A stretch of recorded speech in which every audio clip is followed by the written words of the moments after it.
Hello gentlemen, I want to show you really quick how clojisr plots and data work with Goldly.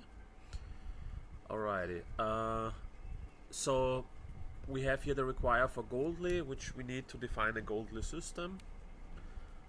We have here the old Gorilla renderable, which is used for basically converting CLJ objects to a closure script or HTML renderable representation, and we have the usual stuff for data science.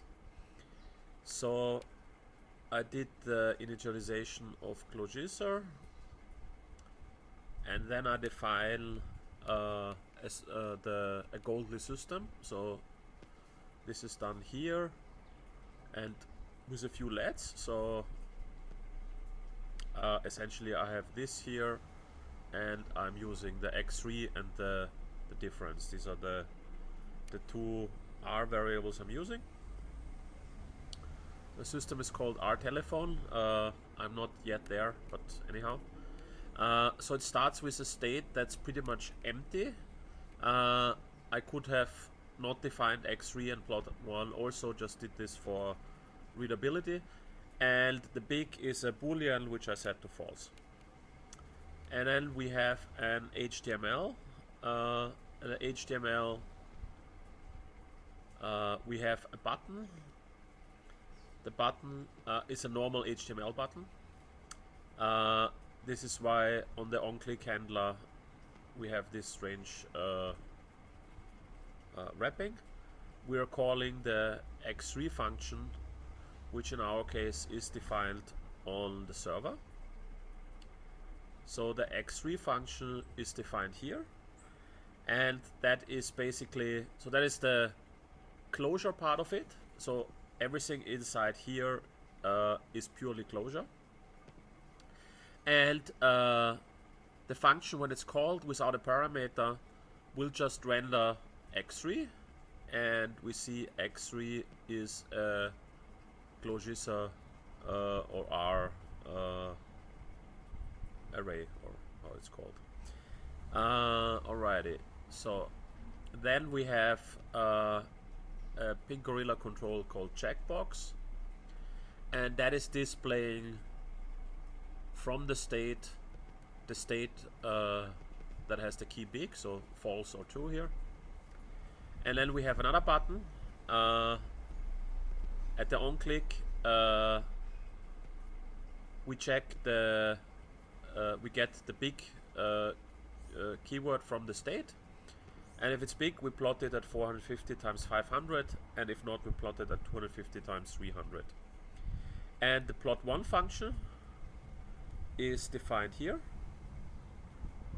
So it gets the parameter width and height, and then we're getting the SVG with the width and height, and we're calling g/barplot. And then here on the plot1, that is basically this data structure that is returned here, which will be basically just an SVG file, SVG data structure. It will be saved in plot1. And so we see here, if there is a plot1 defined in the state, it will be rendered here. So we just get the keyword plot1 from the state. Alright, let's run it. So first I would have to say line shadow compile at least once. Once this will be a plugin, will not be needed, we will precompile the JavaScript. And then we start line demo. So this will basically start the demo profile in Goldly, which has a few demos defined. I'll just show you while this is starting up. I'm showing you what's done here in the demo. That's the demo one that's being started. We reference the various system demos. We start the server, and we add the systems.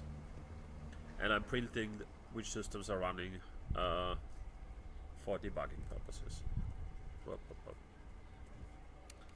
Alright, so we see it has now already where are we here? Yeah, here. The clojisr got the R running, it's configured, that was taking a while. And then we see here all the systems that are being started. So we see here in the last thing, the systems that are started are the click counter, the greeter, the controls, the holiday destinations, and the R telephone.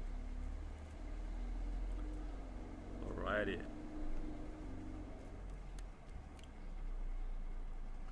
So let's see here the R telephone. So we have here a button which doesn't appear to be a button, but anyhow it's a button, and we'll show the textual representation that we got from R. And then when I click this button, the plot 1, it will show the plot. And if I click the supersize here, and again the plot, it will be bigger. There seems to be some error in the SVG creation, but anyhow, I think you get the point.